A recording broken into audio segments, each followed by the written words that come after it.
En las últimas 2 o 3 semanas hemos venido estudiando una serie sobre la obra del Espíritu Santo. Y hoy hemos llegado a un tema muy importante. El tema de hoy lleva el título La obra del Espíritu Santo en relación con el santuario. Por eso ustedes ven esta lámina en la parte de atrás que ilustra el santuario terrenal, y vamos a aprender, ya comenzamos en el tema de anoche, a aprender de la obra del Espíritu Santo en relación con el ministerio de Cristo en el santuario celestial. En esta serie comenzamos viendo la importancia del tema del Espíritu Santo para el cristiano. Vimos el Espíritu Santo en la creación, el Espíritu Santo en la sustentación de todas las criaturas creadas. Vimos la obra del Espíritu Santo en la redención, mostrándonos el pecado, señalándonos el camino a la justicia y reconviniéndonos de juicio. Hoy vamos a ver la obra del Espíritu Santo en forma directa en relación con el ministerio de Cristo en el plan de redención. La obra y el ministerio de Cristo no podrían ser posibles sin la intervención del Espíritu Santo. En el libro El conflicto de los siglos, en la página 543, la mensajera del Señor nos dice: la intercesión de Cristo por el hombre en el santuario celestial es tan esencial para el plan de la salvación como lo fue su muerte en la cruz. Tan importante para nuestra salvación es la muerte de Cristo como Cordero expiatorio, como lo fue su resurrección, su ascensión al cielo y su intercesión por nosotros en el santuario celestial. Pero entonces, relacionando esta cita del conflicto de los siglos, la cita del deseado de todas las gentes, que ha sido nuestra base para el estudio de toda esta serie, página 625, dice así: el Espíritu Santo era el más elevado de todos los dones que Cristo podía solicitar de su Padre para la exaltación de su pueblo. El Espíritu iba a ser dado como agente regenerador, y sin el Espíritu Santo el sacrificio de Cristo habría sido inútil. Imagínense, como es de importante el sacrificio de Cristo, así de importante es su ministración en el santuario celestial. Pero aquí dice que sin la obra del Espíritu Santo, el sacrificio de Cristo habría sido inútil. Y luego sigue diciendo: la obra de Cristo en el santuario celestial no tendría poder, ya que el mal se había estado fortaleciendo.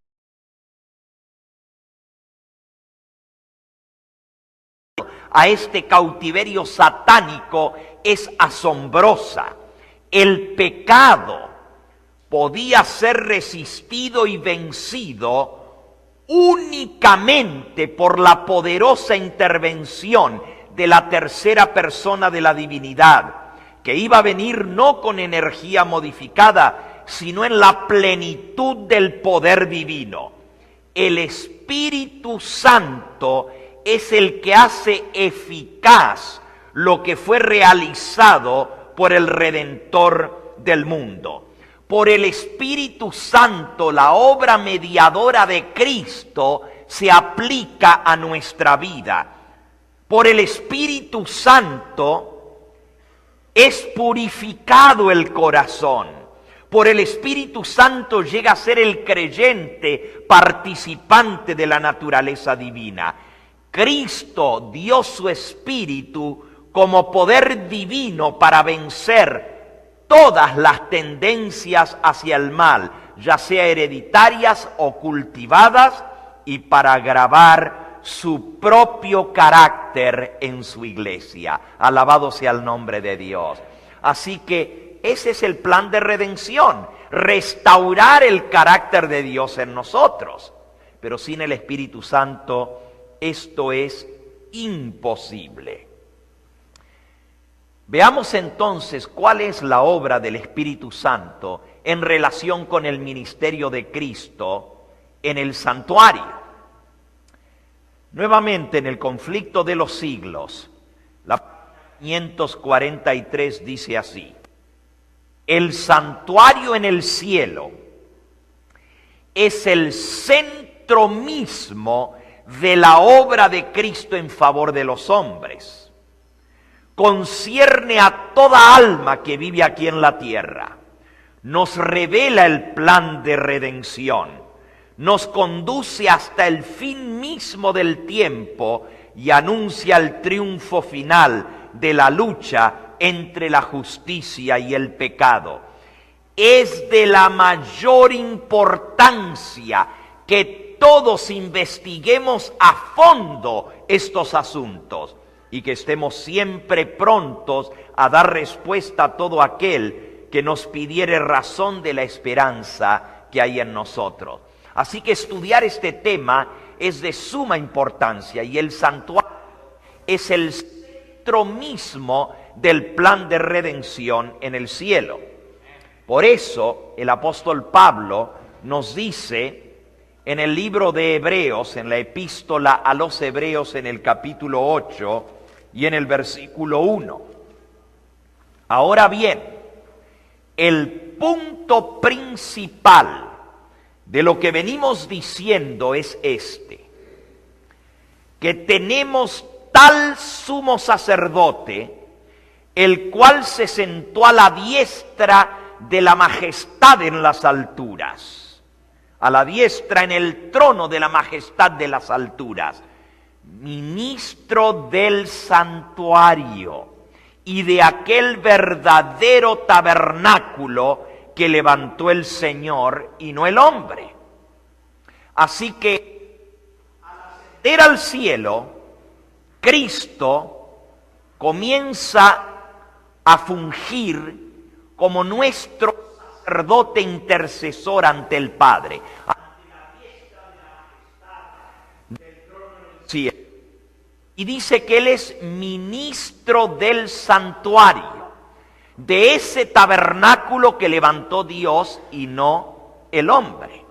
El apóstol Pablo sigue explicando que así como había sacerdotes en un santuario terrenal, así ahora Cristo es nuestro sacerdote en el santuario celestial.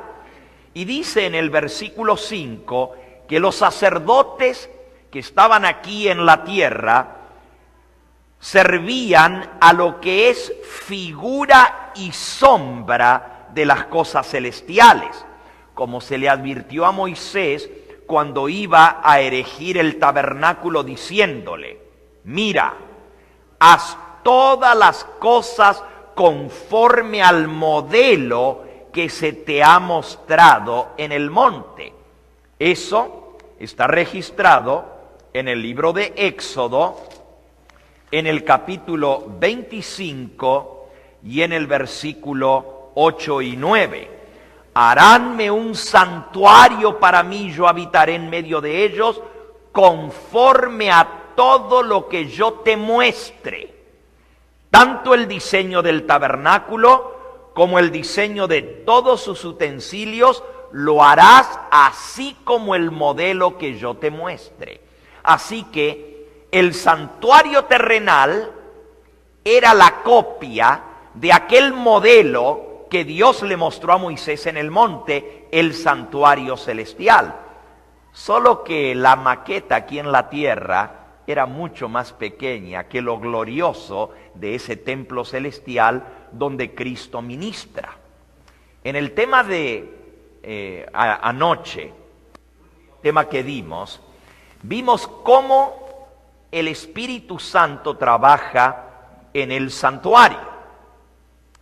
La descripción del santuario está en el capítulo 9 del libro a los Hebreos. Hebreos capítulo 9 dice en el versículo 2 en adelante: porque el tabernáculo estaba dispuesto así. La primera parte se llamaba el lugar santo. Estaba en el candelabro, la mesa de los panes de la proposición, y tras el segundo velo estaba la parte del tabernáculo llamada el lugar santísimo.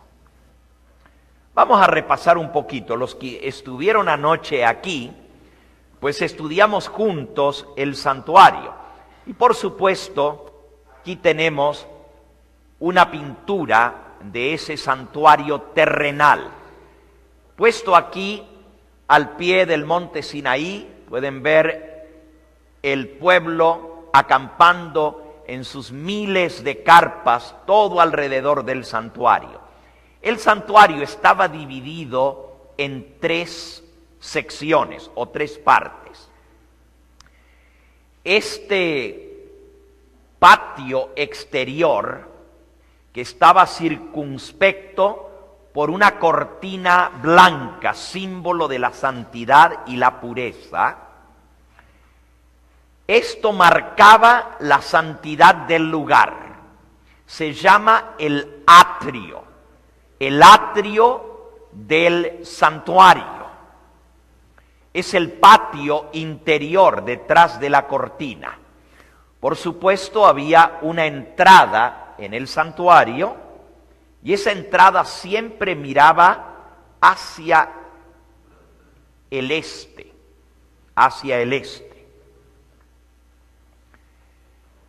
porque del este es de donde Dios viene. El este es desde donde Cristo va a venir a buscarnos. Entrando al atrio, había 2 utensilios frente al atrio, 2 mobiliarios. Uno era el altar de sacrificio, donde continuamente se estaba sacrificando un animalito, continuamente quemando. Este fuego nunca se apagaba.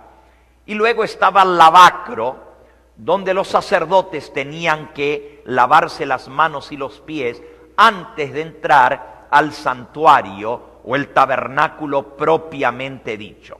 Así que esto era el atrio. Luego venía el lugar santo y finalmente el lugar santísimo.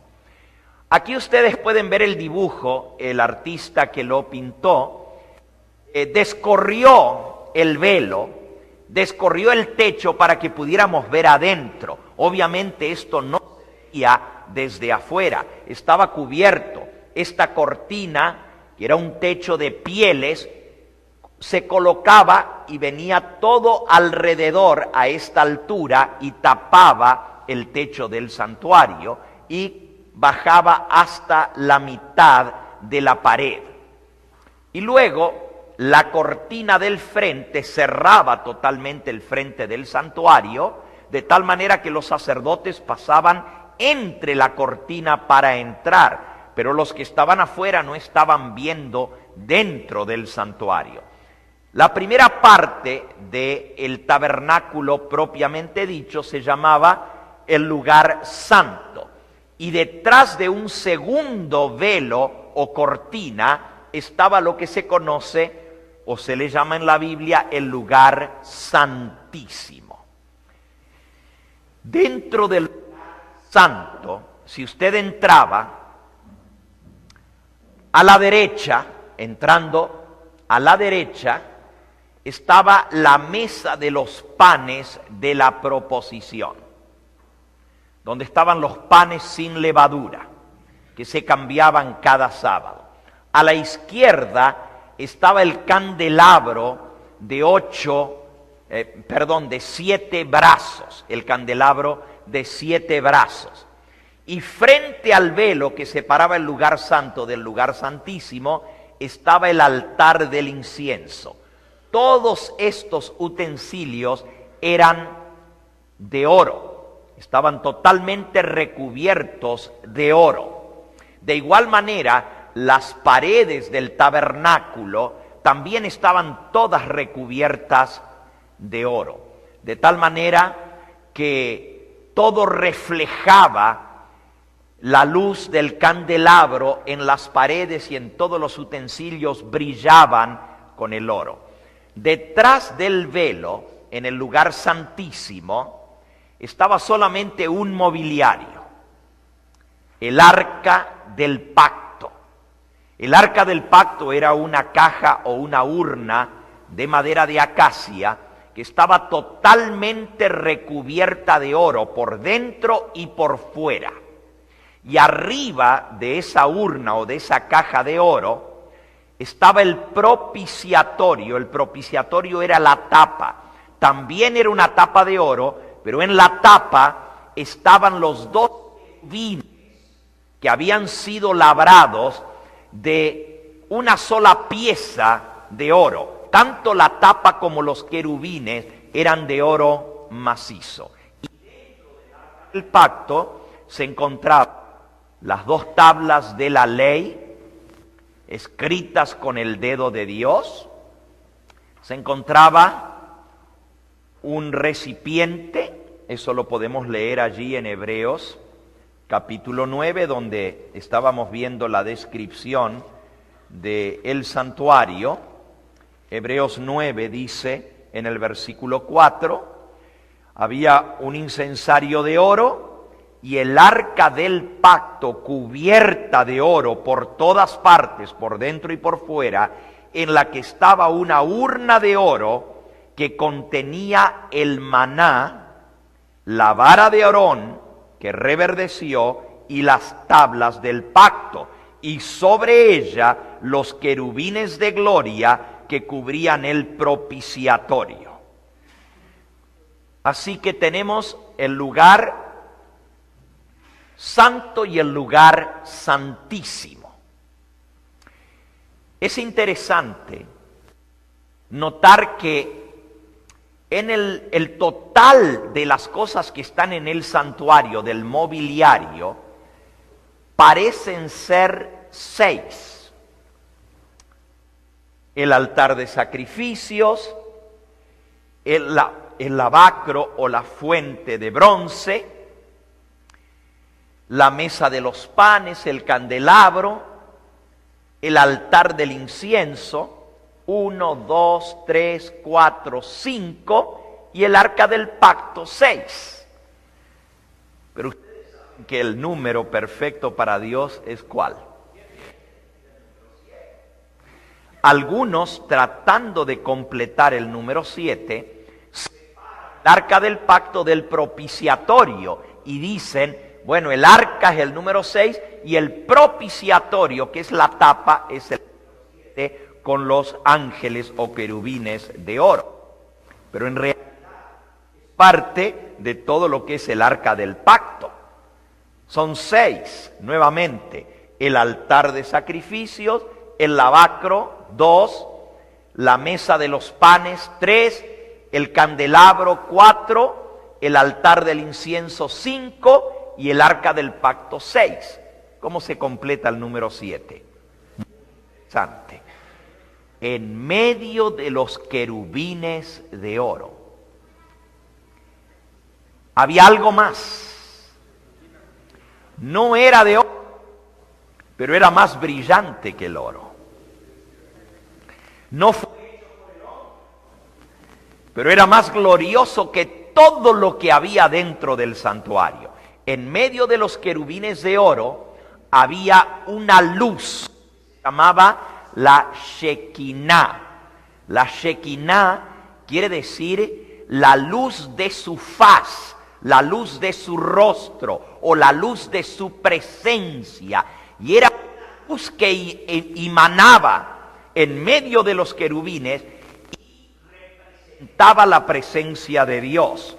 Esa no la construyó el hombre. Dios les dijo, háganme un santuario y yo habitaré en ellos. Así que el número 7 era la Shekinah, la gloria de la presencia de Dios. Cuando el tabernáculo se levantaba para moverlo en los peregrinajes del desierto, Dios les daba la indicación de la siguiente manera. Arriba del tabernáculo había una nube. Esa nube de día hacía sombra para el calor del desierto. Todo lo que era el santuario y el campamento estaba bajo esa nube que los cubría. Pero de noche la nube se transformaba en una nube de fuego que los alumbraba y también les daba calor para el frío del desierto. Esa nube se mantenía arriba del tabernáculo. Allá la pueden ver. Ahí la dibujaron pequeñita, pero era una nube gigantesca que hacía sombra en todo el campamento. Y resulta que esa nube, cuando Dios quería que se levantara el tabernáculo, la gloria que estaba dentro del tabernáculo, la Shekinah, salía del tabernáculo y se metía en la nube. Ese era Dios mismo en su gloria. La nube cubría todo el tabernáculo primero. Lo cubría, la nube descendía y cubría el tabernáculo. Y ya el pueblo sabía, algo grande está por pasar. Dios se va a levantar de su trono en el tabernáculo. Y así sucedía. Dios entraba en la nube y entonces la nube comenzaba a elevarse y se levantaba por encima del tabernáculo, y era la señal para el pueblo de Israel que debían levantar el campamento, desarmar el tabernáculo y prepararse. Y luego la nube y Cristo, que iba en medio de esa nube porque Él era esa luz gloriosa, los guiaba en el camino y les decía por dónde tenían que ir. Lo único que tenían que hacer era seguir la nube. Y Cristo era el que los iba guiando. Así que Cristo estaba en el tabernáculo en medio de los querubines. Representaba la presencia misma del Todopoderoso. Anoche nosotros vimos y estudiamos esto en detalle, ya no lo voy a poder cubrir esta mañana, pero vimos que cada uno de estos mobiliarios o muebles del santuario representaban una fase de la obra de Cristo. Por ejemplo, el altar, y aquí el artista que pintó esto puso el altar a un lado y el lavacro al otro, pero en realidad estaban en línea. El altar estaba a la misma puerta de entrada y el lavacro estaba más adelante y el atrio era mucho más grande que esto. Le pregunté al hermano allá en Chiapas que pintó este dibujo, ¿por qué lo puso así? O si lo hacía en proporción, porque el patio, el atrio era mucho más grande.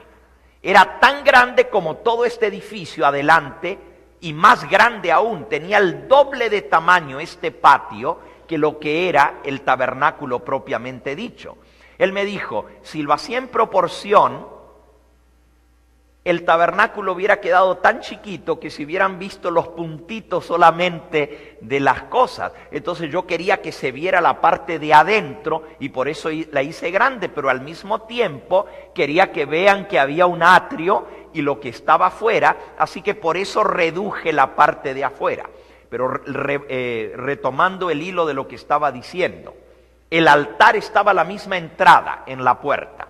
Quizás podemos proyectar en nuestra pantalla algunas vistas que nos van a ayudar a tener una idea más clara de lo que era el tabernáculo. allá en la pantalla, ustedes, si volvemos a algunas de las primeras vistas para el tabernáculo en su totalidad, la número 1, la número 2, etc. Ahí en la primera diapositiva, ustedes pueden ver el tabernáculo. Y ahí pueden ver el altar al frente, luego el lavacro y entonces el edificio propiamente dicho en ese orden. Y allí pueden ver a los adoradores que traían el cordero o el macho cabrío para sacrificarlo sobre el altar. El altar tenía unas escaleras para poder subir y poner la víctima sobre el altar. En la próxima diapositiva podemos ver nuevamente en más perspectiva el santuario a un lado, el altar al frente, y ahí pueden ver cuán grande es el atrio, el doble de grande que el tabernáculo propiamente. El altar representa la obra de Cristo a morir por nosotros.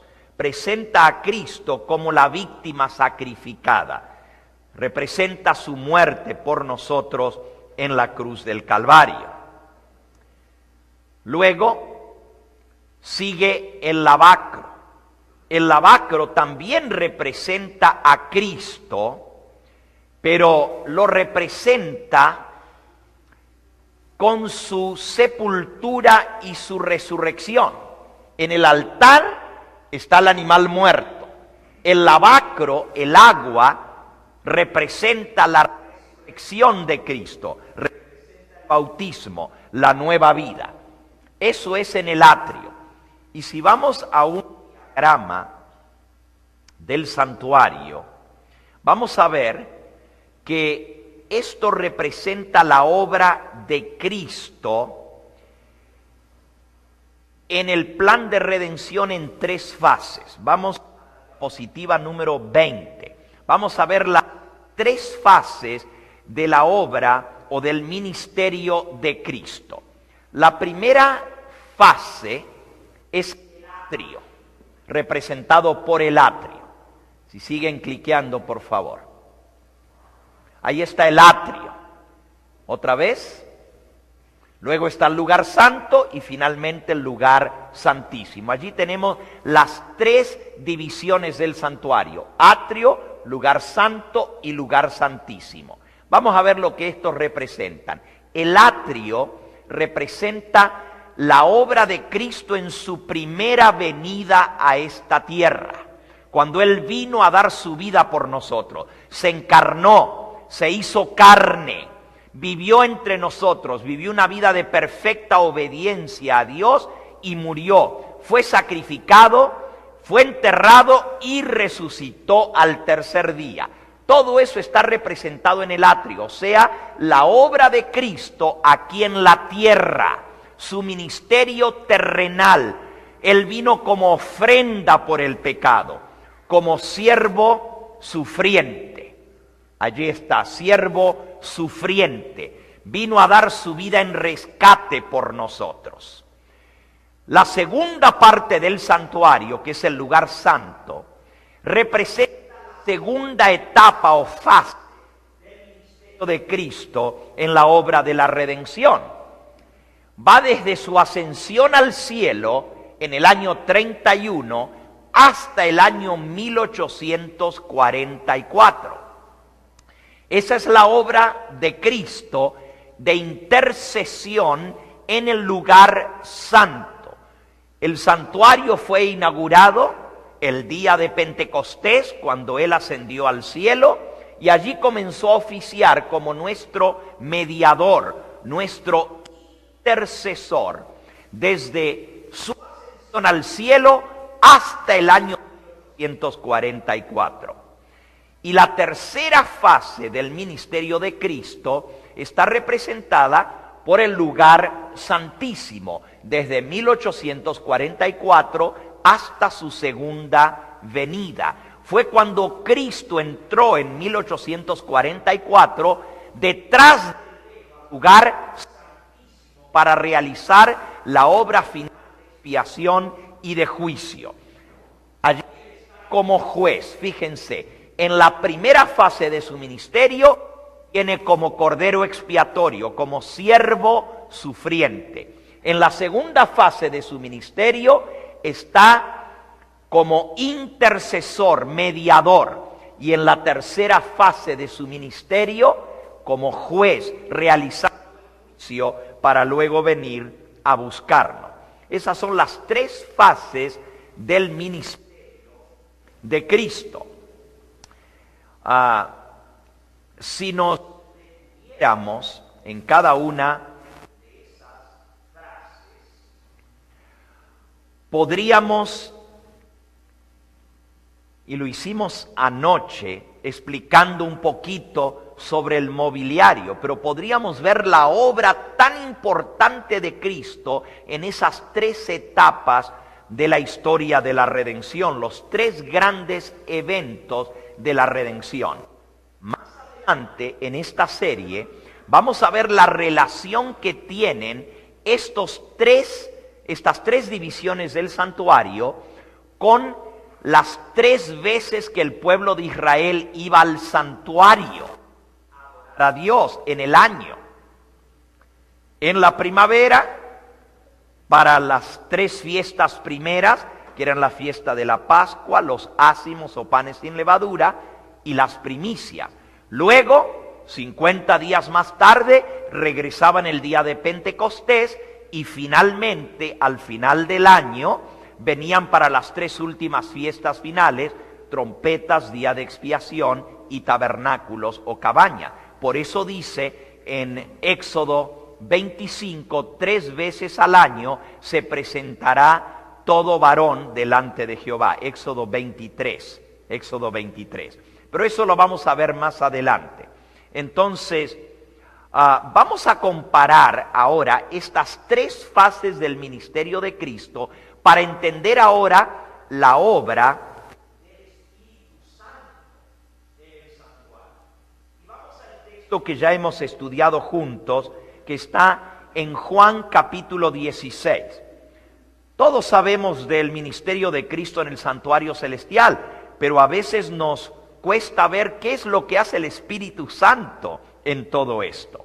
Juan capítulo 16 nos dice en el versículo 7 y 8, y esto es el Señor Jesucristo hablando acerca del Espíritu Santo, dice así: yo os digo la verdad, os conviene que yo me vaya, porque si no me fuese, el Consolador no vendría a vosotros, mas si me fuere, os lo enviaré. Y cuando Él venga, convencerá al mundo de pecado, de justicia y de juicio. Noten por favor los tres sustantivos que aparecen aquí. Número 1, pecado. Número 2, justicia. Y número 3, juicio. Otra vez 3. El santuario tiene 3 partes. El ministerio de Cristo tiene 3 partes. Y también la obra del Espíritu Santo concuerda con esas mismas 3 partes del santuario y con esas mismas 3 fases del ministerio de Cristo. Vamos entonces a ver la obra del Espíritu Santo en estas 3.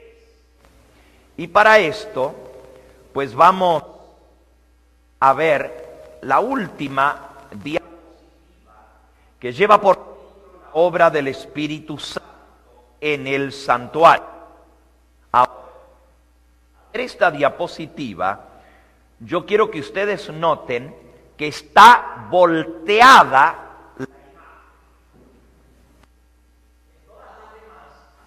el atrio a la izquierda, pero ahora está a la derecha. ¿Por qué? Porque esto es en realidad cómo está construido el santuario. El este, si ustedes ponen el norte arriba, el sur está abajo, el este está a mano derecha y el oeste está a mano izquierda. ¿No es así? Pero en el otro estaba totalmente al revés. ¿Por qué está el santuario así? Esta era la manera como está. Solo que nosotros, como leemos de derecha, nosotros leemos de izquierda a derecha. Y cuando estamos leyendo, vamos obra del Espíritu Santo y nos movemos de la izquierda hacia la derecha. Pero el hebreo no funciona su mente de esa manera.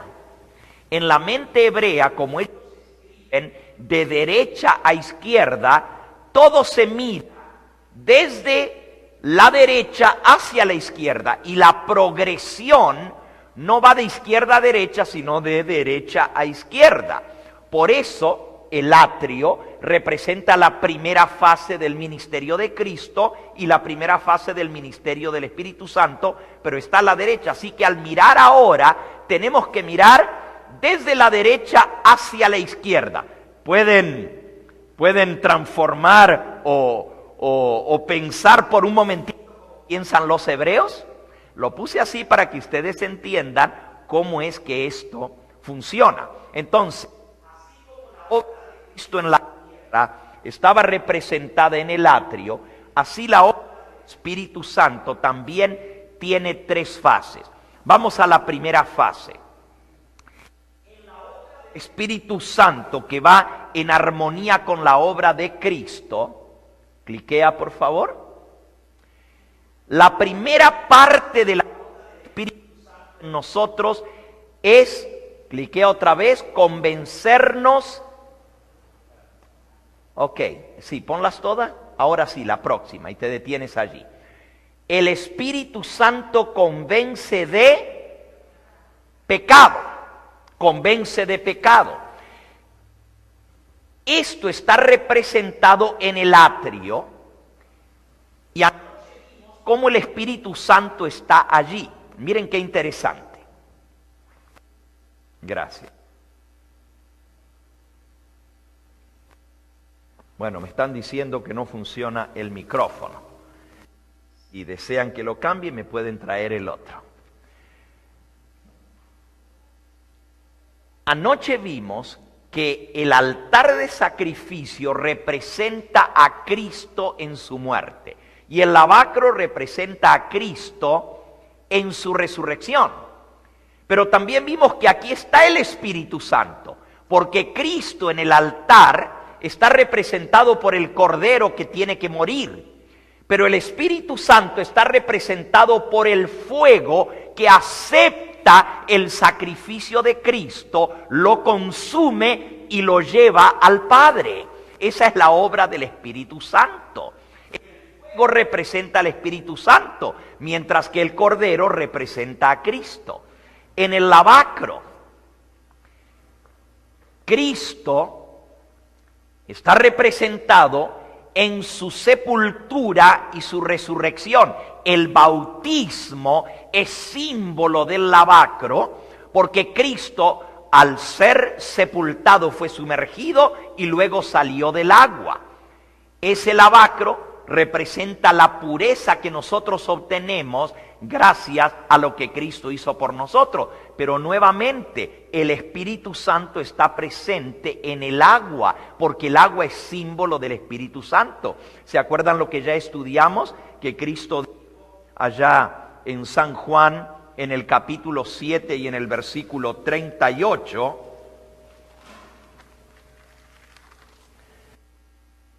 el que cree en mí, como dice la Escritura, de su interior correrán ríos de agua viva. Esto dijo del Espíritu Santo que habían de recibir los creyentes que creyesen en Él, pues aún no había venido el Espíritu Santo, porque Jesús no había sido aún glorificado. Así que si ustedes notan, el Espíritu Santo está representado por ríos de agua viva. El lavacro tenía 4 salidas por donde fluía el agua. No era que los sacerdotes se metían dentro del lavacro. el agua fluía, ríos de agua viva que limpiaban al sacerdote.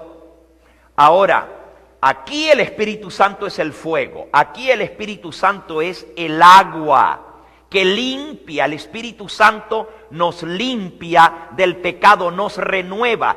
El Espíritu Santo está presente en el agua, es la obra del Espíritu Santo en el nuevo nacimiento.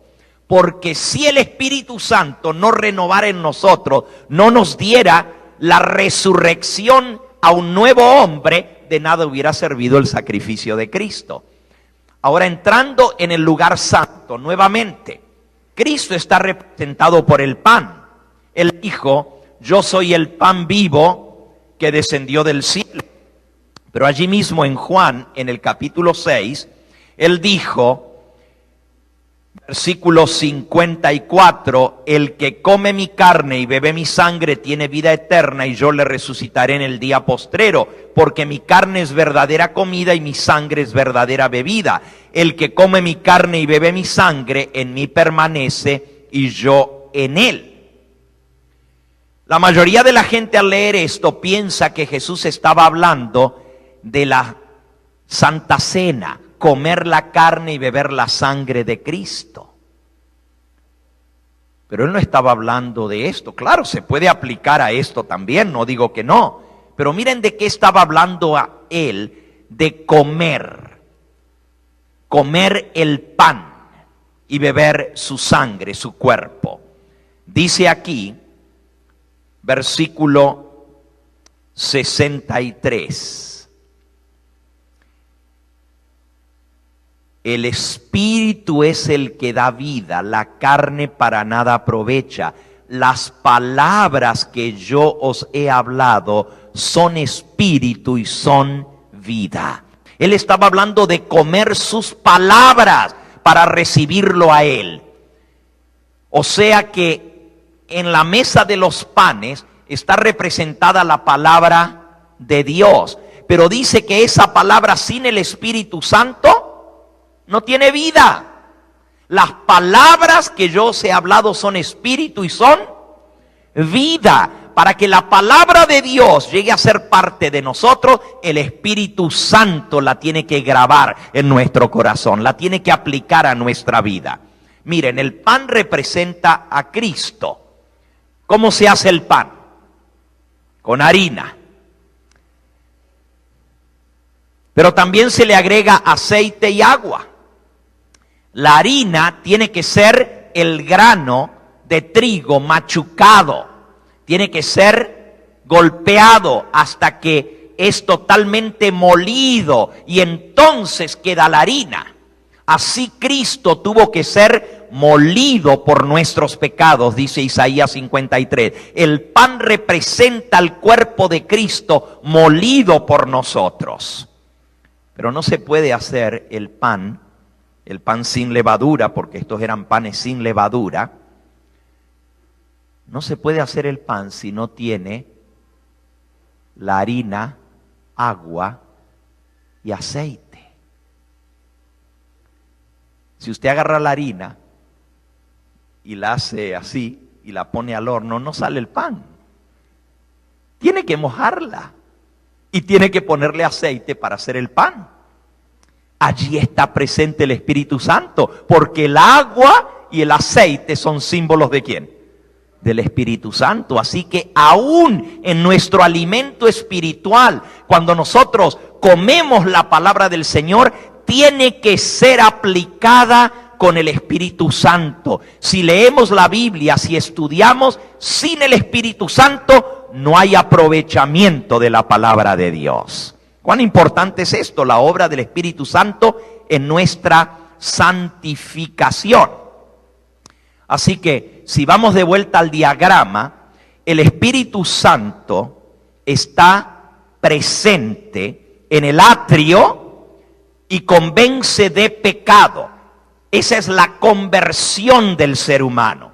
Pero luego el ministerio de Cristo aplica su sacrificio a nosotros y esa es la obra del Espíritu Santo en la segunda parte que dice convence de justicia. Esta es la obra de la santificación en el lugar santo. Y santificación tiene que ver con nuestra obediencia. Leer la palabra de Dios, ser alimentados y ponerla en práctica en nuestra vida es lo que produce nuestra santificación. Sin la obra del Espíritu Santo no podemos llegar a ser santos. Cristo no solamente nos perdona, es la primera fase del plan de redención en nosotros, pero también nos limpia y quita nuestro pecado para que podamos ser victoriosos. En el lugar santo también está el candelabro de 7 brazos, y anoche lo estudiamos. No voy a repetir todo el sermón de anoche porque quiero avanzar, pero ustedes deben escucharlo, porque explicamos por qué el candelabro tiene 7 brazos y por qué hay un brazo central y luego hay 2 brazos y 2 brazos haciendo 7. ¿Por qué el candelabro es el 7? Nosotros sabemos que la luz representa ¿a quién? A Cristo. Cristo dijo, yo soy la luz del mundo. Él es la luz. Así como el altar lo representa a Él en el Cordero, así como el altar representa el Espíritu Santo en el fuego, así como en el lavacro está la muerte y la resurrección de Cristo representada, pero está el Espíritu Santo en el agua representada, así como en el pan está representado Cristo, pero está junto con el Espíritu Santo el aceite y el agua, así de igual manera la luz del candelabro representa a Cristo, pero también representa en forma muy especial y particular al Espíritu Santo. Lo podemos leer en Apocalipsis capítulo 4. Apocalipsis capítulo 4 dice en el versículo 5: y del trono salían relámpagos, truenos y voces, y delante del trono, esto es Apocalipsis 4:5, delante del trono ardían 7 lámparas de fuego, las cuales son los 7 espíritus de Dios. 7 lámparas de fuego son los 7 espíritus de Dios. Y usted dice, entonces, ¿no es un Espíritu Santo? ¿Son 7? No, hermanos. Los 7 espíritus de Dios representan la plenitud del Espíritu Santo, porque el número 7 es símbolo de plenitud, es símbolo de algo completado, terminado, es símbolo de perfección. Y los 7 espíritus de Dios representan los 7 atributos del Espíritu Santo que coloca en nosotros. Y eso es lo que aprendimos anoche. ¿Cuáles son esos 7 espíritus? Y por qué hay uno que está al centro y los otros van de 2 en 2, tal cual como lo enseña la Biblia al hablar de los 7 espíritus de Dios. Eso lo vimos anoche. Así que el candelabro representa a Cristo como la luz del mundo, pero representa la guía del Espíritu Santo que nos ilumina, que nos aconseja, que nos da inteligencia, que nos da sabiduría. Los 7 espíritus de Dios están explicados en Isaías capítulo 11 y versículo 2. Siguiendo más adelante, también está el altar del incienso. El altar del incienso representa la mediación de Cristo. Apocalipsis capítulo 8 y versículo 3 y 4. Dice, otro ángel vino entonces y se paró ante el altar. Este no es el altar del sacrificio, sino el altar del incienso. Dice, otro ángel vino entonces y se paró ante el altar con un incensario de oro, y se le dio mucho incienso para añadirlo a las oraciones de todos los santos sobre el altar de oro que estaba delante del trono. Y de la mano del ángel subió a la presencia de Dios el humo del incienso con las oraciones de los santos. Ese ángel que está ante el altar representa a Cristo Jesús. No es que Él sea un ángel, sino que la palabra ángel quiere decir mensajero. Y cuando se habla de Cristo en el santuario, Él es el representante, Él es el mensajero. Por eso en el libro de Malaquías, en el capítulo 3, Malaquías, capítulo 3, se refiere a Jesús como el ángel del pacto que viene a su templo. Dice así el versículo 1. He aquí yo envío mi ángel, malak en hebreo, mi mensajero. Aquí lo traducen a la palabra ángel, pero es la misma palabra, ángel, mensajero. He aquí yo envío mi mensajero, el cual preparará el camino delante de mí, y vendrá súbitamente a su templo el Señor, a quien vosotros buscáis, el ángel del pacto, a quien deseáis vosotros. He aquí que viene, ha dicho Jehová de los ejércitos. ¿Y quién podrá soportar el tiempo de su venida? ¿O quién podrá estar en pie cuando Él se manifieste? Porque es como fuego purificador, como jabón de lavadores. Aquí está hablando de la venida de Cristo al lugar santísimo, pero se le llama el ángel del pacto. En Apocalipsis 8, versículos 3 y 4, ese ángel que ofrece las oraciones ante el trono es Cristo, nuestro intercesor. La mediación de Cristo está representada aquí. El sacerdote venía cada día y entraba a poner el incienso, representando las oraciones que ascendían al cielo en esa nube. Y era cuando el sacerdote se acercaba más a la presencia de Dios. En ningún otro servicio estaba tan cerquita de Dios.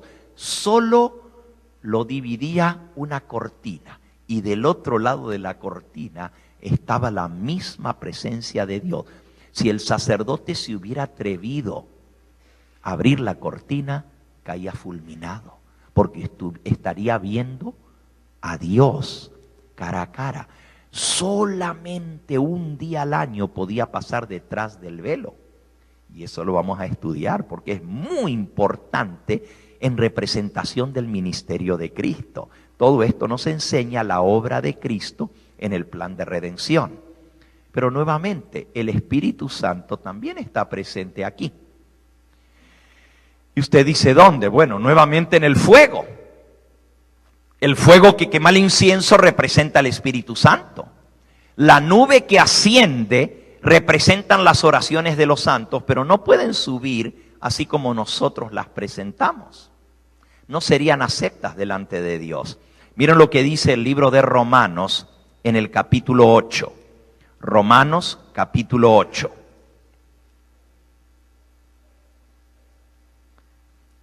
Versículo 26. Y de igual manera, el Espíritu nos ayuda en nuestra debilidad.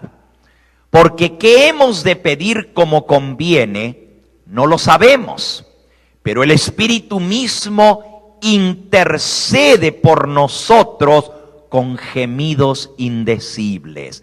Mas el que escudriña los corazones sabe cuál es la intención del Espíritu, porque conforme a la voluntad de Dios, intercede por los santos. Así que no solamente Cristo es nuestro intercesor, también ¿quién?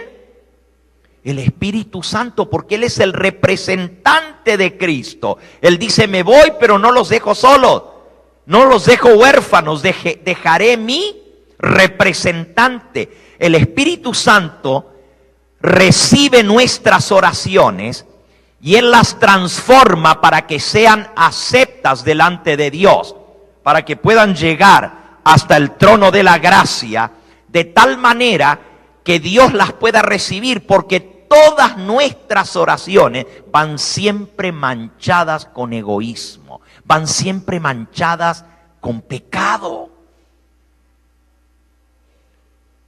Anoche estudiamos sobre esto y vimos qué tremenda es la obra del Espíritu Santo en la intercesión. Si el Espíritu Santo no intercediera por nosotros, la obra de Cristo como intercesor no sería válida ante el Padre. Dice en el libro de Santiago, en el capítulo 4. Santiago capítulo 4 y versículo 3. Pedís y no recibís, porque pedís mal. Pedís mal para gastar en vuestros deleites. Ese es el problema, que nuestras oraciones, cuando le pedimos al Señor, siempre le pedimos para lo que nos gusta a nosotros. Y anoche hablamos de eso. Cuán grave es no saber pedir. Si no fuera por el Espíritu Santo que toma nuestras oraciones y las presenta ante Cristo, no podrían ser aceptadas delante del Padre. Es maravilloso lo que estudiamos anoche sobre la obra del Espíritu Santo. Ahora, un poquito más adelante vamos a ver la obra del Espíritu Santo en el lugar santísimo. Pero terminando nuestro diagrama que tenemos allí en la pantalla, noten los tres sustantivos en conexión con el ministerio de Cristo. En el atrio se logra nuestra justificación, nuestra conversión. El Espíritu Santo convence de pecado. En el lugar santo se logra nuestra santificación por la obediencia a la palabra de Dios, por la iluminación del Espíritu Santo, por el poder del Espíritu Santo, porque el Espíritu Santo no solamente está en el fuego, también está en los cuernos, que son símbolos de poder. El cuerno es símbolo de poder. Y justamente uno de los nombres del Espíritu Santo es Espíritu de poder. Y recibiréis poder cuando haya venido sobre vosotros el Espíritu Santo. Isaías 11:2, Espíritu de poder y de temor de Jehová. Así que si no fuera por el Espíritu Santo no podríamos vencer el pecado. Pero en el lugar santísimo, en el lugar santo nos convence de justicia. Y esto le vamos a dedicar más tiempo esta tarde. ¿Cómo el Espíritu Santo convence de justicia? Ya nosotros vimos cómo Él nos convence de pecado, cómo habla nuestro corazón, cómo nos lleva al arrepentimiento, cómo nos lleva a confesar. Y si no endurecemos nuestro corazón, el Espíritu Santo nos guía a la conversión. Pero esta tarde vamos a hablar de cómo el Espíritu Santo opera en nosotros la santificación. Comenzamos a tocar un poquito el sábado pasado por la tarde, mostrando cómo podemos vencer el pecado. ¿Se acuerdan? Cómo podemos vencer el pecado por el poder del Espíritu Santo. Yo quiero animarles, hermanos, a que ustedes no se pierdan ninguno de los temas de esta serie. Miren, normalmente en todas las iglesias se tiene una semana de oración, donde dedicamos una semana entera o 2 semanas al año, una en la primavera y otra en el otoño, para tener semanas de consagración y de oración. Pero pues aquí tenemos un lugar alquilado, no es propio. Por eso, nuestra semana de oración es más extendida. La hacemos martes, viernes, sábado por la mañana y sábado por la tarde. Y estamos siguiendo esta secuencia. Yo les invito a que no se pierdan los temas de los martes, los temas de los viernes, porque estamos viendo cosas preciosas en esta serie. Aprovechen, hagan el esfuerzo hasta que terminemos esta serie para así recibir toda la bendición que Dios tiene. Y finalmente, en el lugar santísimo es donde se logra nuestra glorificación o nuestra redención. Y allí el Espíritu Santo convence de juicio. ¿Ok? Y recuerden que estamos leyendo de derecha a izquierda. De pecado, convence de justicia y convence de juicio. Y eso lo vamos a ver más adelante en nuestra serie. Ahora, fíjense qué tremendo es esto que hemos visto. Hay otro texto que nos habla de esto y está en Primera de Corintios capítulo 1, y nos habla también de las 3 etapas de la redención. Aquí lo aplica a Cristo, pero nosotros lo estamos viendo en conexión con el Espíritu Santo. Primera de Corintios 1:30 dice: mas por Él estáis vosotros en Cristo Jesús. Por el Espíritu Santo nosotros llegamos a Cristo, el cual nos ha sido hecho por Dios sabiduría. Y luego dice: justificación, santificación y redención. Ahí están los tres: justificación, santificación y redención. Las tres etapas en el plan de redención, pero también las tres etapas en nuestra vida para alcanzar la perfección en Cristo. Ahora, hemos visto las tres grandes etapas en el plan de redención y hemos visto también las tres fases de la obra de Cristo y del Espíritu Santo en nuestra vida para llevarnos a la perfección. ¿Cuándo va a ser la redención? ¿Que no nos redimió en la cruz? ¿Sí o no? En la cruz pagó el precio de nuestra redención. Pero todavía no estamos redimidos. Y usted dice: ¿cómo que no estamos redimidos? Ya se pagó el precio, ya se compró nuestra redención. Pero mediante la obra de Cristo en el santuario se efectúa la redención. Y cuando Él venga, se va a completar la redención en su segunda venida. Lean allí mismo en Romanos, en el capítulo 8, donde leímos hace un momento. Romanos capítulo 8. Dice así, versículo 22. Bueno, vamos a leer desde el 21. Dice: porque también la creación misma será libertada. Hasta la misma creación, o sea, el planeta Tierra, los animales, las plantas, la tierra entera va a ser libertada de la esclavitud de la corrupción a la libertad gloriosa de los hijos de Dios. ¿Y cuándo va a ser libertada la misma creación?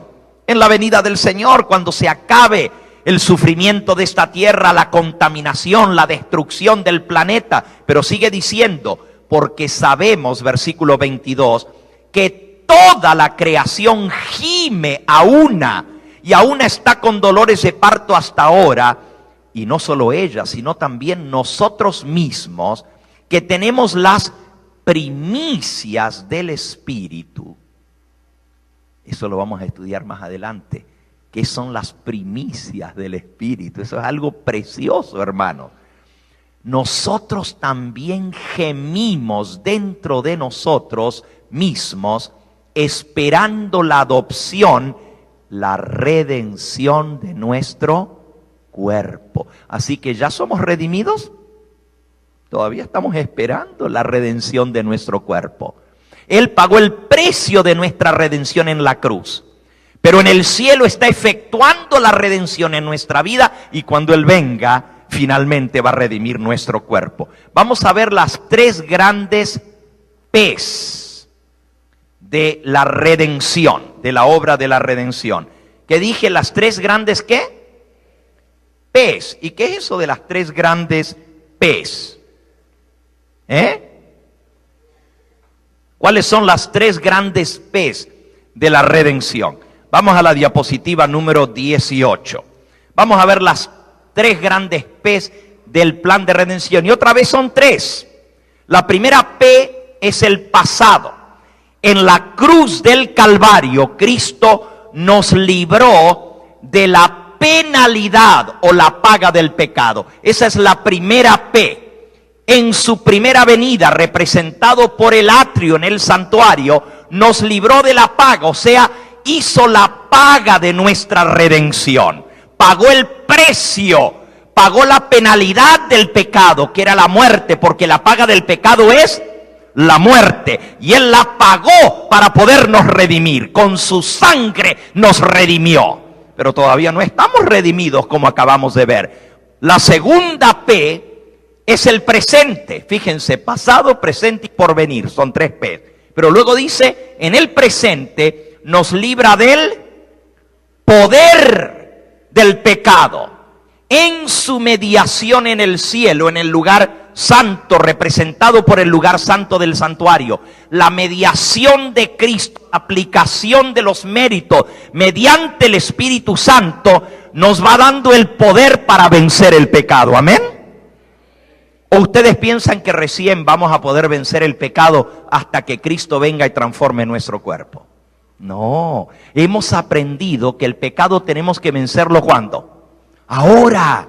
Mientras estamos todavía en este cuerpo, tenemos que lograr vencer el pecado. Y la tercera P es el porvenir. En su segunda venida nos librará de la presencia del pecado, representado por la obra de Cristo en el lugar santísimo. ¿Cómo termina la obra en el lugar santísimo? El pecado es sacado del santuario, es colocado sobre el macho cabrío y es llevado fuera al desierto. Eso representa cuando todos los pecados sean colocados sobre el autor del pecado, Satanás, y sea mandado por 1000 años al desierto. Pero eso lo vamos a ver al ver el día de expiación, para entender toda la obra de redención. Así que aquí acabamos de ver las 3 grandes P's de la obra de la redención. La primera, con su muerte en la cruz, nos libró de la paga, de la penalidad del pecado. Por su sangre derramada, pagó el precio, que era la vida, por nuestra vida. Porque la paga del pecado es muerte, pero al morir por nosotros y derramar su sangre, porque la vida está en la sangre, dice la Biblia, Él pagó la deuda, pagó la paga, la penalidad, y así fuimos librados de la condenación del pecado. En el presente, no solamente Cristo murió por nosotros en el pasado, también resucitó. Romanos 8:34. ¿Quién es el que nos condena? Cristo es el que murió. Romanos 8:34.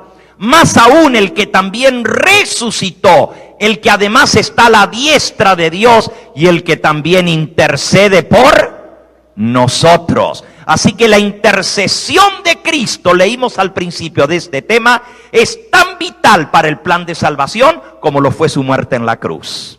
Tan vital. Por la intercesión de Cristo en el santuario celestial, nosotros recibimos el poder. Noten lo que dice Romanos 8:34. Vean el tiempo de los verbos. Presten atención al tiempo de los verbos. Dice: Cristo es el que murió. ¿Murió está en qué? En pasado. Pero luego sigue diciendo, el que también resucitó. ¿Resucitó está en qué? En pasado. ¿Por qué? Porque la muerte y la resurrección de Cristo están en el atrio. En el atrio. Fue lo que Él hizo aquí en la tierra. Eso ya está en el pasado. Hay miles, millones de cristianos que se concentran en la cruz de Cristo y creen que ahí se acabó la redención. Los católicos adoran a Cristo en un crucifijo, en una cruz, cuando eso es solamente la primera parte de la etapa. Se quedaron trancados allá, cuando Cristo no quedó en una cruz, resucitó de la tumba y ascendió al cielo para interceder ahora por nosotros. Entonces noten cómo sigue. Dice, murió y resucitó, eso está en pasado. Pero luego dice, el que además intercede por nosotros. ¿Eso está en pasado o en futuro? Está en presente, porque cuando el apóstol Pablo escribió esto, Cristo estaba en el lugar santo intercediendo por nosotros. Y aún ahora en el lugar santísimo todavía intercede por nosotros. Alabado sea su nombre. Todavía hay oportunidad en el presente de arrepentimiento. Todavía hay oportunidad de salvación. Esto tiene que ver con la intercesión de Cristo en el santuario celestial en estos momentos. Ahora, mediante su intercesión, nos libra, y si volvemos a las 3 P's, nos libra en el presente del poder del pecado.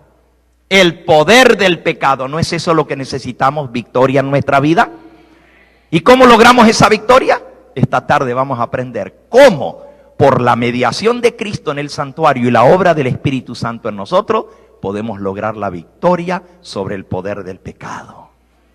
Y la última P tiene que ver con el porvenir, o sea, el futuro. ¿Cuánta gente se queda en la primera P?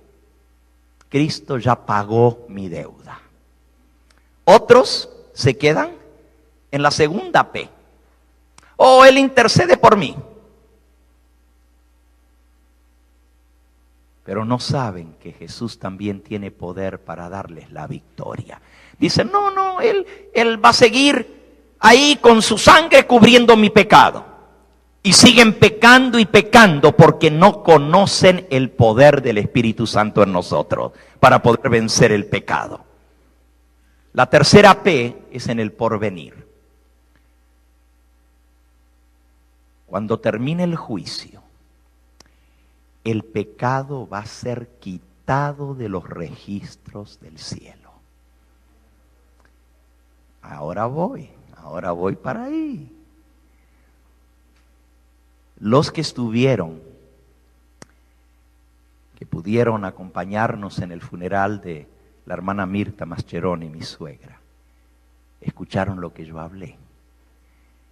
Cómo hay un registro que se lleva en el cielo.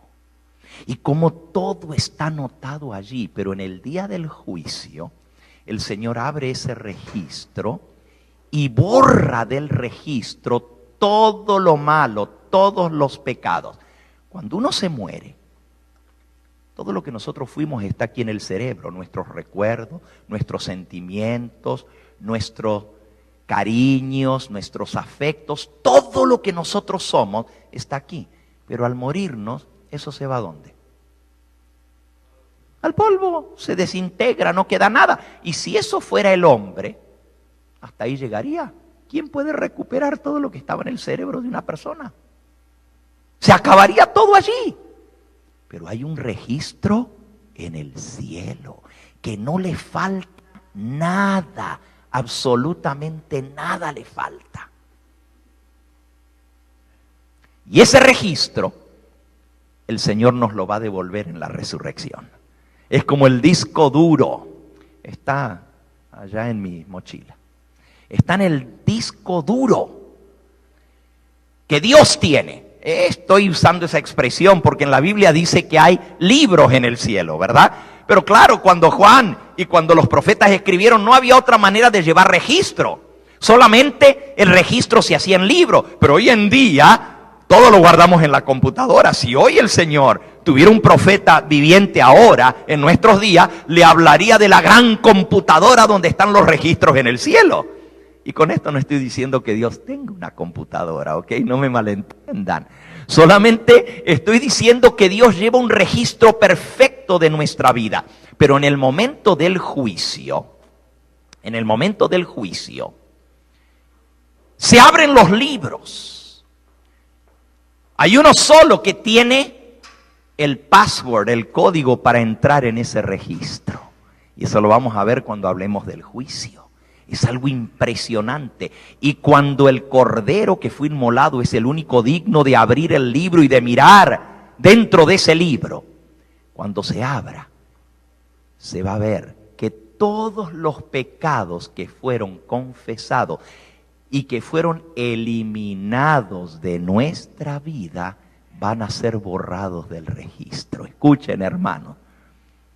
Cuando los muertos resuciten y Dios les dé de vuelta su memoria y todo lo que son, no va a estar allí nada negativo. Ningún pecado lo van a poder recordar. Pero hay algo más. Los que nos toque estar vivos en el juicio de los vivos, también del registro del cielo se van a borrar todos nuestros pecados. Pero hay una obra que tiene que ser en nuestra vida para eliminar el pecado. Y cuando se acabe el tiempo de gracia y venga el gran tiempo de angustia, los justos van a tratar de recordar algún pecado y no van a poder recordar Ninguno. Porque el Señor le va a poner delete, delete, borrar, borrar, no solo en el registro del cielo, sino también ¿dónde? En nuestra mente. Ya no va a haber más conciencia de pecado. Qué maravillosa que es la obra del Espíritu Santo. Bueno, aquí vamos a terminar esta mañana. Esta tarde vamos a entrar más profundamente en esa segunda etapa del ministerio de Cristo. Y vamos a ver lo que es realmente el pecado en nuestra vida y cómo puede ser eliminado. Y vamos a ver cuán importante es la obra del Espíritu Santo para lograr la santificación. Es tan importante esta etapa del plan de redención que hasta esa etapa lleva el nombre santificación y es el mismo nombre del Espíritu Santo. Porque santo quiere decir apartado, apartado de todo lo malo, apartado de todo lo inmundo. Y eso es lo que Dios quiere hacer en nuestra propia vida. Separarnos de todo lo malo para que podamos un día vivir fuera de la presencia del pecado. Yo te invito en esta hora que al ver todo lo que hemos estudiado en el día de hoy, te pongas a pensar cuán maravilloso es este plan de redención y cómo Dios quiere limpiar, no solamente perdonando el pecado en nuestra vida, pero limpiar nuestra vida de toda maldad. Y Él tiene el poder para hacerlo. ¿Quieres pedirle en esta hora, Señor, yo quiero que tú me limpies, que tú me purifiques por completo? Hay 7 pasos para la salvación, para la redención. 7 pasos. El primero está en el altar, reconocer nuestro pecado. Escuchen bien, 7 pasos para la redención. El primero está en el altar, reconocer nuestro pecado, confiar en el sacrificio de Cristo, aceptar esa sangre derramada y permitir que el Espíritu Santo traiga convicción de pecado, reconocimiento de pecado. El segundo paso en el plan de redención, después que hemos reconocido el pecado y aceptado a Cristo como nuestro Salvador, es el bautismo, para lavar la mancha del pecado. Ese es el segundo paso, está en el lavacro. El morir al viejo hombre y el resucitar a una nueva criatura. El nuevo nacimiento es el segundo paso en el plan de redención. El tercer paso está en la mesa. El cuarto paso está en el candelabro de 7 brazos. El quinto paso está en el altar del incienso, en el altar de oro. El sexto paso está en el arca del pacto. Y ese sexto paso tiene 3 cosas, el sexto paso. Porque dentro del arca estaba una urna de oro que tenía el maná. Y luego estaba la vara de Aarón que reverdeció y estaban las 2 tablas del pacto. ¿Qué representan esas 3 cosas en nuestra vida para alcanzar la redención y la purificación del pecado? Ya vamos a estudiar lo que representa el maná, lo que representa la vara de Aarón y lo que representa la ley de Dios en nuestra vida. ¿Pero cuántos pasos dije que eran? 7. Llegamos hasta el sexto. ¿Cuál es el séptimo? La Shekinah, la presencia de Dios, la luz que brilla. ¿Saben que cuando nosotros hayamos pasado por esos 6 pasos en nuestra vida, nuestros rostros van a reflejar la gloria de Dios? Nuestro carácter va a reflejar su carácter. Y dice Daniel, y los entendidos resplandecerán como el resplandor del firmamento, y los que enseñan la justicia a la multitud brillarán como las estrellas a perpetua eternidad. Cuando Moisés vio la Shekinah, la gloria de Dios, porque no pudo ver su rostro, pero vio su gloria. Cuando bajó del monte, su rostro brillaba tan tanto que tuvo que cubrirlo con un velo, porque los hijos de Israel no lo podían mirar, les ofuscaba el resplandor. Eso se llama la glorificación y es el séptimo paso en el plan de redención. Y esa glorificación, algunos dicen, va a ser cuando Cristo venga. ¿Sabían ustedes que la glorificación sucede unos días antes de la venida del Señor? Eso lo vamos a estudiar también. ¿Quieres pedirle al Señor que inicie el proceso en tu vida de la redención? Quizás algunos ya pasaron el primer paso, aceptar a Cristo como su Salvador. Ya pasaron el segundo paso, se bautizaron para nacer de nuevo. Algunos se bautizaron pero no nacieron de nuevo. Nomás se quedaron en el primer paso, necesitan nacer de nuevo. Pero algunos se quedan nomás con aceptar a Cristo. Les falta avanzar en la vida cristiana, la santificación. Y hay 3 elementos que vimos anoche en el santuario que tienen que ver con nuestra santificación, que están en la mesa, en el candelabro y en el altar. Y esos 3 elementos tienen que ver con nuestra santificación.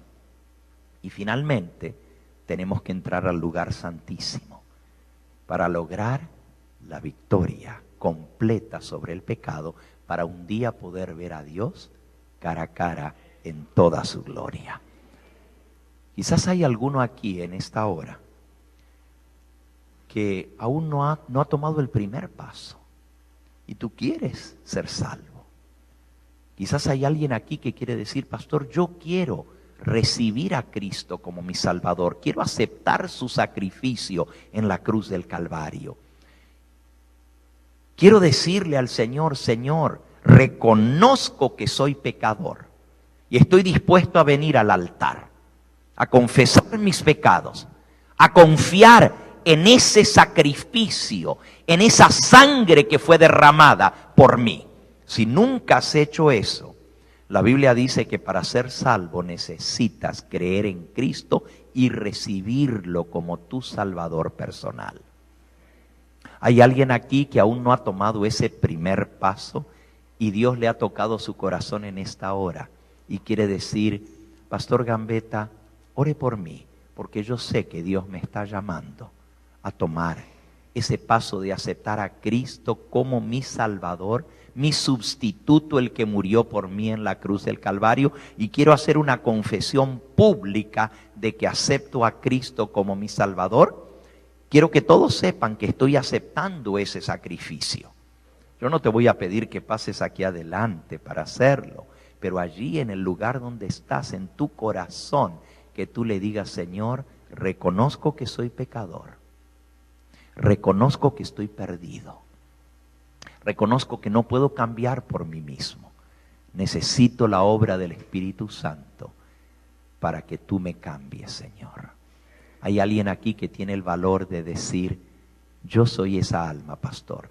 Dios me trajo aquí y yo quiero ser salvo. Yo quiero nacer de nuevo a través del bautismo, a través del nuevo nacimiento que ofrece el Espíritu Santo. ¿Hay alguien aquí que aún no ha tomado ese paso de ser bautizado? Amén, el Señor te bendiga, gloria a Dios. ¿Alguien más quiere levantar su mano allí donde está? Yo quiero orar por ti. Si aún no has sido bautizado, amén, el Señor te bendiga, gloria a Dios. ¿Alguien más que aún no ha pasado por el atrio, nunca ha venido al santuario a encontrarse con el altar y el lavacro que Jesús te ofrece? ¿Alguien más que aún no ha sido bautizado? Amén, el Señor te bendiga a ti. ¿Alguien más? Levanta tu mano allí en el lugar donde estás. Yo quiero orar especialmente por ti. ¿Hay alguien más? Este es el momento de entregarte al Señor. Ok, he visto 3 manos que se levantaron. Yo sé que aquí hay alguien más que necesita tomar ese paso. No te dé vergüenza, amén, el Señor te bendiga, gloria a Dios. Ahora pregunto, ¿hay alguien que está todavía en el lugar santo y no ha entrado al lugar santísimo? Porque no ha tenido victoria en su vida, ha aceptado a Cristo, se ha bautizado, pero todavía está luchando con pecados en su vida. y sabe que necesita la victoria que Cristo ofrece en el santuario. Hay alguien aquí que tiene el valor de decir: pastor, yo soy esa alma. Yo necesito crecer en mi vida espiritual. Yo necesito victoria para poder vencer. ¿Hay alguien? Levanta tu mano, yo quiero orar por ti. Amén, amén. Oh, veo muchas manos que se están levantando. Alabado sea el nombre de Cristo Jesús. Si tú dices que eres cristiano, que has aceptado a Cristo, pero todavía tu vida está marcada por el pecado y no hay victoria, necesitas del Espíritu Santo. Necesitas que Él haga el milagro en tu vida del nuevo nacimiento y la transformación. Vamos a orar especialmente por cada uno de nosotros y en forma muy especial por aquellos que están tomando ese primer paso en el día de hoy. Vamos a ponernos en pie para orar en esta hora. Nuestro Padre y nuestro Dios, hemos escuchado hoy de este maravilloso plan de redención. Cómo tú lo ejemplificaste a través del santuario y cómo vemos los símbolos de Cristo y del Espíritu Santo. Tú eres nuestro Padre Celestial. Tú eres el que hiciste posible todo esto. No nos olvidamos de ti, oh Padre Santo. Sabemos que todo este plan de redención es para llevarnos un día a estar en tu misma presencia. Te pido en forma muy especial que tú bendigas a las almas que se han acercado aquí adelante. Hay 4 preciosas almas que hoy por primera vez públicamente te están aceptando y reconociendo como Salvador y Señor de su vida. Están diciéndote que aceptan ese sacrificio y esa sangre derramada. Permite, Señor, que muy pronto puedan sellar su pacto contigo a través del bautismo. Hay otro, Señor, que nos hemos acercado porque necesitamos victoria, necesitamos transformación, necesitamos poder para vencer el pecado en nuestra vida. Y por eso te pedimos humildemente que tu Espíritu Santo continúe haciendo la obra que ha iniciado. Que no seamos rebeldes a la voz de tu Espíritu, que estemos dispuestos a cooperar con los agentes que tú has establecido para lograr la victoria sobre el pecado en nuestra vida, para que un día podamos venir a estar en tu presencia para siempre, podamos verte cara a cara en toda tu gloria y no avergonzarnos en tu presencia. Bendice a cada alma aquí presente en forma muy especial. Te pido, Señor, por aquellos que a través de la pantalla en esta misma hora están escuchando este mensaje. Tu Espíritu Santo ha hablado a sus corazones, a sus conciencias, ha traído convicción, los ha convencido de pecado, de justicia y de juicio. Permite, Señor, que así como nosotros hemos tomado la decisión de permitirte entrar en nuestra vida y hacer tu obra, que así también ellos, al ser tocados por tu Espíritu Santo, no resistan tu llamado, sino que vengan a ti para ser transformados. Sella este mensaje en nuestro corazón, despídenos con tu bendición, mas no de tu presencia, porque lo pedimos humildemente en el nombre precioso de Cristo Jesús. Amén, Señor. Amén.